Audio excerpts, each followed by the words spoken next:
صدر آصف علی زرداری اور وزیر اعظم شہباز شریف کے درمیان ملاقات آج ہوگی۔ پیپلز پارٹی اور نون لیگ کے درمیان پنجاب میں پاور شیئرنگ پر بریک تھرو کا امکان ہے۔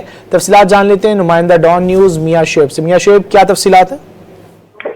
جی بالکل، پیپلز پارٹی اور نون لیگ کے درمیان پنجاب میں پاور شیئرنگ پر بریک تھرو کا امکان ہے۔ ذرائع کے مطابق صدر آصف علی زرداری اور وزیر اعظم شہباز شریف کے درمیان آج ملاقات ہوگی۔ ملاقات میں موجودہ ملکی صورتحال اور پیپلز پارٹی اور نون لیگ میں پاور شیئرنگ پر بات چیت کی جائے گی۔ ذرائع کے مطابق نون لیگ اور پیپلز پارٹی کی کوارڈینیشن کمیٹیوں کا جو اجلاس ہے کل گورنر ہاؤس میں ہوگا۔ پیپلز پارٹی کی جو نمائندگی ہے گورنر پنجاب سردار سلیم حیدر، راجہ پرویز اشرف، مخدوم احمد محمود، ندیم افضل چند، حسن مرتضیٰ اور پارلیمان لیڈر علی حیدر گیلانی کریں گے، جبکہ نون لیگ کی طرف سے اسحاق ڈار، اعظم نذیر طارق، رانا ثناءاللہ، ملک احمد خان اور مریم اورنگزیب جو ہے وہ شریک ہوں گی۔ ذرائع یہ بتاتے ہیں کہ پنجاب میں پیپلز پارٹی کو مقامی سطح پر درپیش مسائل پر جو ہے وہ مشاورت کی جائے گی اور پیپلز پارٹی کی پنجاب میں جو نون لیگ سے تحفظات ہے اس پر جو ہے وہ بات چیت کی جائے گی۔ جی بہت شکریہ میاں شعیب ان تفصیلات کے لیے۔